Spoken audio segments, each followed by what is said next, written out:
Muy bien, hola a todos. Hoy les vengo a hablar sobre la meiosis.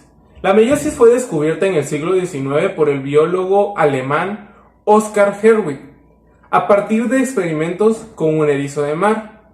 La meiosis se denomina como una de las formas en las que se reproducen las células, caracterizada por brindar variedad genética en las células descendientes. La meiosis consiste en la división de una célula diploide, que como dije en el video anterior, las células diploides son las que tienen dos conjuntos de cromosomas, en 4 células haploides, provistas de la mitad de carga genética de la célula anterior. La función de la meiosis es hacer células hijas con la mitad de cromosomas de una célula inicial.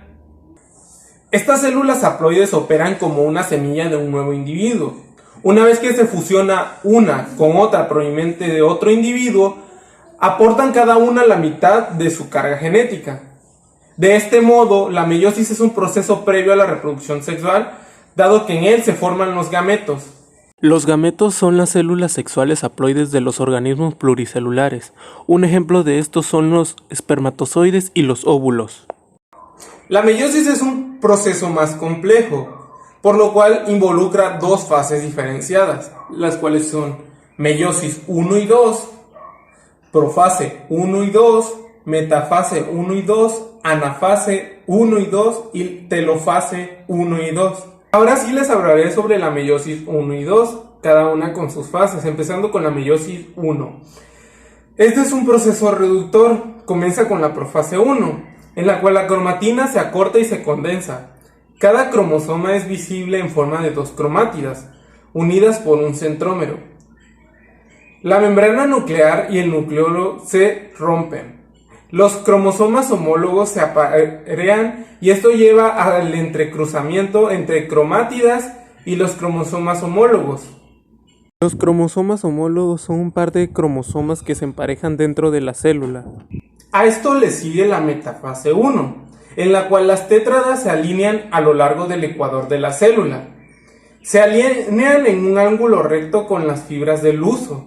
Cada cromosoma está pegada a las fibras del huso. Va la anafase 1. En esta los pares homólogos de cromosomas se separan y los cromosomas de cada par se mueven a polos opuestos.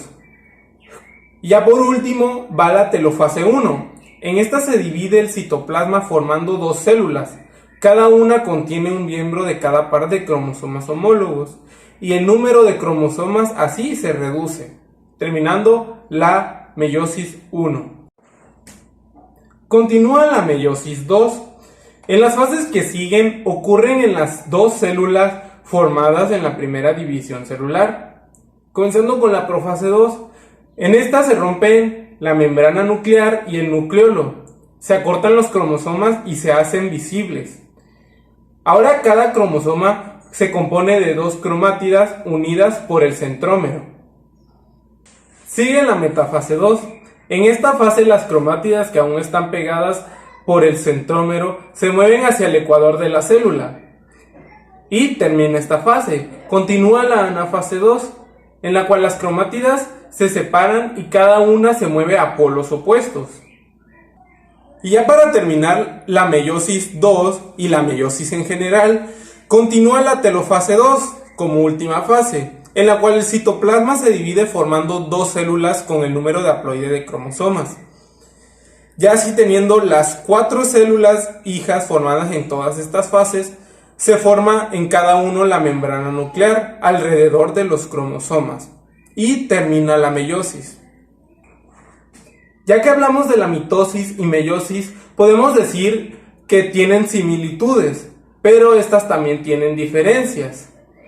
Sí, son procesos de división celular, pero la diferencia es que la mitosis da origen a dos células hijas con el mismo número de cromosomas, o sea que son idénticas entre sí, y la meiosis da origen a 4 células con la mitad de los cromosomas de la célula inicial, y estas serían las diferencias.